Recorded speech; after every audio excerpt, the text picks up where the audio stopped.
Aprendendo a dizer não usando humor. O humor, ele é um dos maiores graus de sofisticação do ser humano. Porque o humor, ele permite que a gente converse através de jogos, né? Você está jogando com outra pessoa, você mostra que você sabe improvisar, você mostra que você sabe criar uma forma amistosa de responder alguém.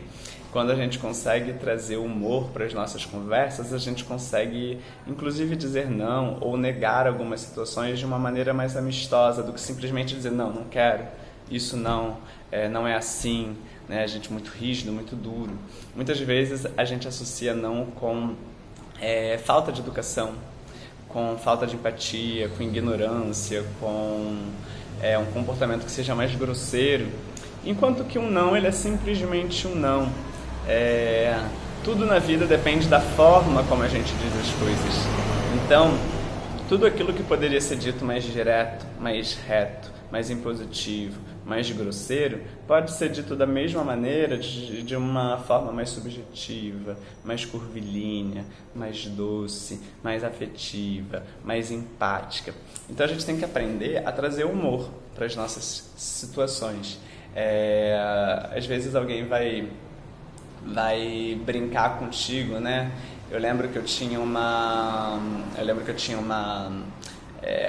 colega de trabalho, enfim, num local que eu dava aula, que aí quando eu entrava na sala de professores, né, ela era uma professora de matemática, e eu, como professor de artes, ela, enfim, na visão dela, dentro dos valores dela, ela achava que eu sempre estava fazendo coisas fáceis, né? E aí eu chegava, ela falava, nossa, que vidão, hein? Que vidão seu, poder... certamente deve ter trabalhado muito pouco hoje, né? Aí eu durante muito tempo eu ficava incomodado com aquilo. Eu falei, nossa, porque essa pessoa não tem nenhum entendimento do que eu faço. Certamente eu tomo muito mais tempo para planejar as minhas aulas do que as dela, que ela já vinha com aqueles modelos prontos de ensinar, tudo muito certinho. E eu sempre estava inovando, buscando coisas diferentes, tomava muito tempo para preparar as minhas aulas, então certamente eu trabalhava muito mais do que ela, dormia até tarde, acordava muito cedo. Mas ter que explicar isso para uma pessoa que talvez não estava nem preparada para entender, seria uma perda de tempo. Então, depois de um tempo, quando ela vinha com as provocações dela, eu comecei a assumir humor. Ela vinha e falava, nossa, que vidão. Aí eu brincava, eu falei, eu tento. Fazer o quê, né? Tenho esse privilégio. Então eu entro dentro do jogo do outro e provocando um humor. E o que acontecia? Ela ficava desconcertada, porque ela não esperava que eu reagisse daquela forma. E quando eu comecei a brincar, ela começou a ficar com vergonha dela mesma, porque ela via que eu assumia um jogo em um tom até de um deboche simpático. Não, eu acho que o humor também tem que ter um certo tipo de cuidado, porque quando a gente beira ao sarcástico, a gente começa a entrar num tom mais agressivo, violento, que eu não sou favorável. Eu acho que quando a gente consegue usar o humor de uma maneira sofisticada, de uma maneira que nos defenda positivamente, que a gente também não agrida o outro, ele é super válido.